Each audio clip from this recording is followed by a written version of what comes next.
Bienvenue aux 365 proclamations de Bemel. En tant que prophète et sacrificateur, accrochons-nous à toutes ces paroles comme une vertu qui nous accompagnera d'une manière quotidienne pour impacter cette année 2022. C'est parti! Lorsque nous nous mettons parfois à recommencer quelque chose que nous avons commencé, comment arrivons-nous à définir ce phénomène?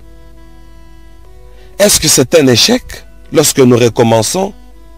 Ou peut-être le fait de recommencer, c'est un message? Est-ce que recommencer, en principe, c'est un objet de découragement? Il y a l'apôtre Pierre qui a dit « J'ai péché toute la nuit. Je n'ai rien trouvé, mais sur base de ta parole, je jette le filet. » Avons-nous la peur de recommencer? Pourtant, recommencer est une opportunité.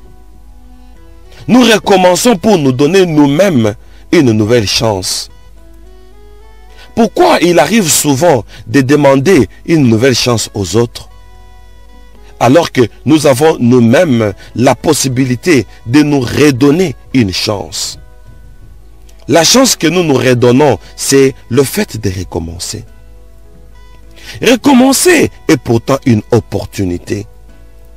Recommencer, c'est comme quelqu'un qui a la serrure avec le trousseau de clés. Une seule serrure peut avoir plusieurs tentatives avec beaucoup de clés. Lorsqu'on essaye, ça ne s'ouvre pas. Si réellement on veut entrer, on va prendre une deuxième clé, ainsi de suite, jusqu'à ce que la clé qui est destinée pour la serrure va correspondre et la porte s'ouvrira. Les choses sont faites ainsi. Recommençons, parce que lorsque nous recommençons, c'est un message qui dit que la clé que nous avons utilisée n'est pas celle de la serrure. Ce qui recommencer en soi n'est pas vraiment un drame. Pourtant, c'est une opportunité qu'on se donne. Plus on recommence, plus on se dit, cette clé n'était pas faite pour cette serrure. Et là, on est en train de s'approcher de la clé appropriée. C'est de même avec la vie. Lorsqu'on tente et que ça ne tient pas, on se dit, ce que j'ai utilisé comme méthode n'était pas une méthode adéquate, donc je dois reprendre. Plus on reprend, plus on s'approche de la solution. Plus on reprend, plus on s'approche de la réalité. Ainsi, tant qu'on veut ce que l'on veut, on peut toutefois recommencer. Parfois, on échoue. Parfois, on tente et on n'est pas satisfait. Ce n'est pas un problème.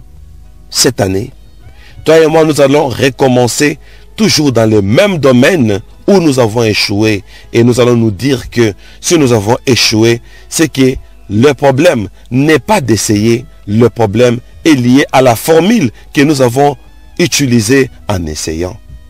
Alors, réessayer n'est pas un problème. Ce n'est pas lié au système, mais c'est lié à la formule. Ce n'est pas lié au système, mais c'est lié peut-être à la manière dont nous avons tenté pour exploiter le système. Recommencer n'est pas réellement un échec. L'échec, c'est le fait de pouvoir échouer sans pour autant recommencer.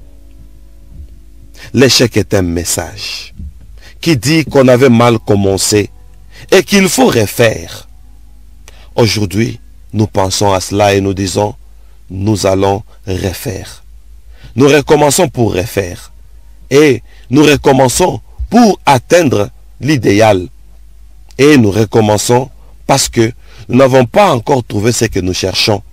Alors, que personne ne calcule les nombres auxquels nous avons tenté de réessayer.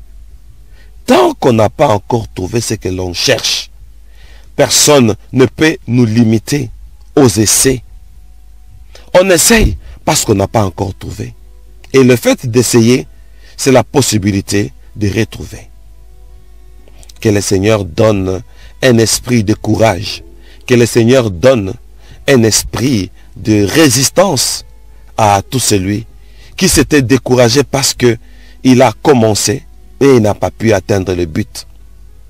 Tant que l'objectif n'est pas encore atteint, on va recommencer aujourd'hui. On va recommencer le lendemain. On va recommencer le surlendemain jusqu'à ce que nous allons trouver l'objet de notre attente. Loin de nous l'esprit de comparaison par rapport à ceux qui ont tenté, c'est que nous avons échoué. Tant mieux. Tant mieux. Nous n'avons pas tous de même formule. Il y a eu d'autres aveugles. Jésus leur a dit, va, ta foi t'a sauvé. Et automatiquement, ils ont recouvert la vue. Quant aux autres, Jésus a utilisé la salive et la boue. Et l'aveugle a vu. Quant aux autres, il fallait aller au réservoir de Siloé. Donc, il y a plusieurs formules à utiliser, mais pour trouver la même solution. L'un peut partir d'une part, l'autre peut partir de l'autre part. Mais tous, nous allons trouver la solution.